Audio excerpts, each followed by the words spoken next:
that one was the first ball you've thrown all day that had like the sound, that zzz. So in the beginning of our lessons, essentially, when we first started, we identified multiple deficiencies within the arm path, right? And I think, like I've mentioned numerous times, is like those deficiencies, once we like figure out how to best go about solving them, and we say we get to that point, because I think you did get to a point where you're like, oh, it's coming out good, like my arm path is fluid, like no hiccups.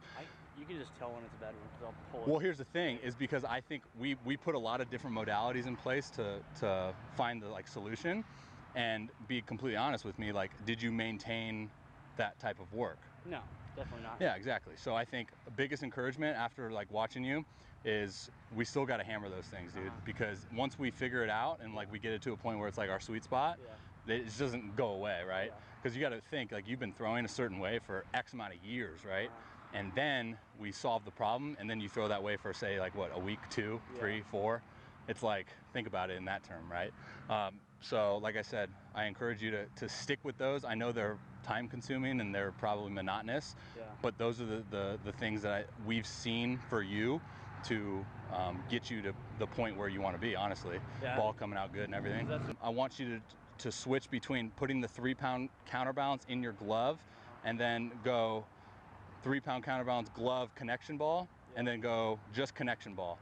And we'll try to just get you to start feeling like, okay, which one of those is the sweet spot, right? Like, which one of those feels good? So then the next goal after that is take out the modalities and then throw, and then see what the difference is between those two feelings. Kind of identified one of his biggest flaws, and that was that he had a little bit of hitch in his arm as he kind of, went up into go throw, which was preventing him to, in my opinion, to really maximize, everything.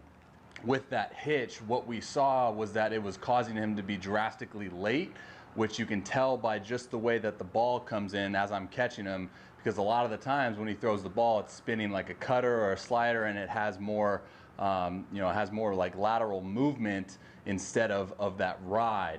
And for him, being a guy that has velocity goals in mind, is we want to make sure that ball's spinning true when at release. So I identified it as a really good indicator of, are we on time? Is that ball doing what we want to do? Now, I'm not saying that that cutter spin on a four-seamer is bad, but with Ty, his biggest goal should be to make sure that that ball's spinning true, so we know that when he releases that thing, we're on time.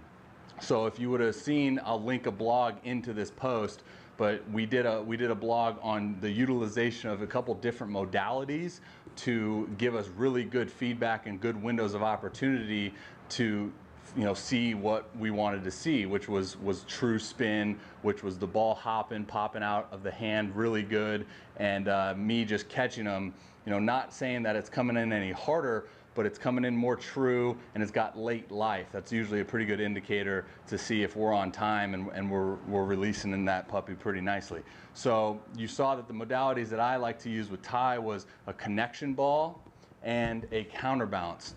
So we did preset stuff in regards to kind of a warm-up throw and even some rocker throws, where we preset his hand into the position that we want to see at front foot strike, and then we threw a counterbalance in his glove arm to just give that feedback of what it feels like to be synced up naturally, equal opposite on time, and we had success. Even though he's throwing like at 50 to 60%, we see that the ball comes out spinning more true, and that's just counterbalance and connection ball. Just hammer those reps and instill those efficient positions, and hopefully over time, the more usage of that is the motion memory will kick in. And I even told him in this lesson today that even throw counterbalance in your glove when you're long tossing, because for him, you can tell, he even says it is like, when he's good. Like, he knows he's good, but when he's bad, it's really, really bad. He's cutting balls off,